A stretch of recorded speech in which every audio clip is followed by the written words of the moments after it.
I have to admit, there's something really satisfying about deep fried fish. And this part of the cookbook is all about peppers. And I have a mild love affair with jalapenos, and I've got a kick-ass recipe for you for a jalapeno and red pepper jam. This is really cool.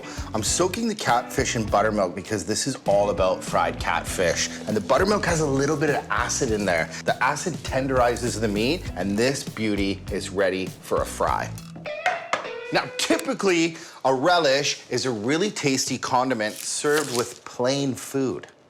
But that's not my style. I'm Spencer Watts. I don't make plain food. And when you put this red pepper relish on the fried catfish, it's gonna hurt.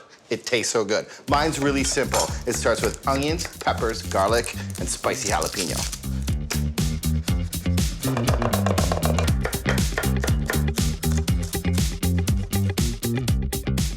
There's a little bit of sweetness in the peppers, and I love putting them in first because that sweetness comes out and they start to smile.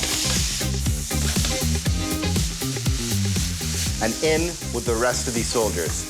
Onions, garlic, and spicy jalapenos.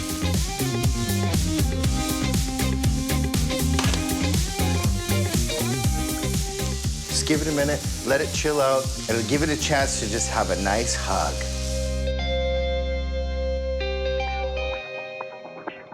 This is liquid smoke.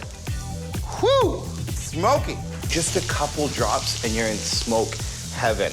We need to liven it up. It needs a little body lemon. A little bit of sugar is really nice with the jalapenos and the red peppers. Putting a little vinegar in there mixes with the sugar and it cooks down and you really get that relish feel, that like sweet kind of chutney compote out of it. This is just gonna cook down for a few more minutes and it gives me enough time to make a really cool dredge for the catfish. Mine's really simple. It's flour, cornmeal. Cornmeal has a great texture. I'm all about the texture. And the mix of cornmeal and flour give it a really good crunch. And I have a little bit of fish seasoning here. This stuff is so flavorful. And I want it a little bit spicy. So cayenne pepper. Garlic powder is super tasty. That can go in there. This is my only chance to season the fish, so I go a little aggressive with the salt and pepper. If I was a piece of catfish, dunk me in and fry me. Don't be shy, make sure all the surface area is covered, and then you can just give it a little shake. That is perfect breading.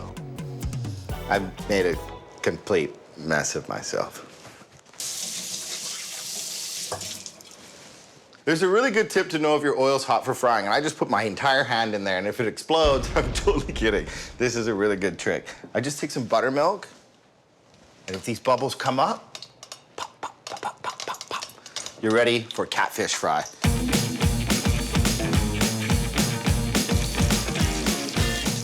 Bubbly, bubbly, bubbly, bubbly. I don't want to overcrowd the pot, so one at a time is pretty good for this recipe. Look at the bubbles.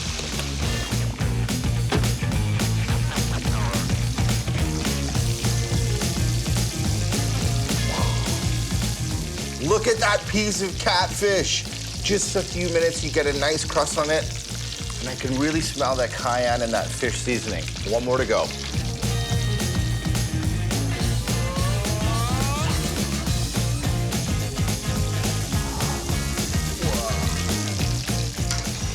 That is some serious catfish. It smells so good. I have a little tip here for this relish. I just want to finish it with some fresh herbs, cilantro and parsley. And by putting them in the end, they stay nice and fragrant.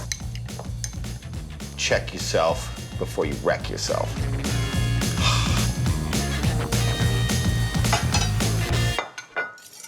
There is some serious crispy bits happening there. This is a little fancy, but I like it.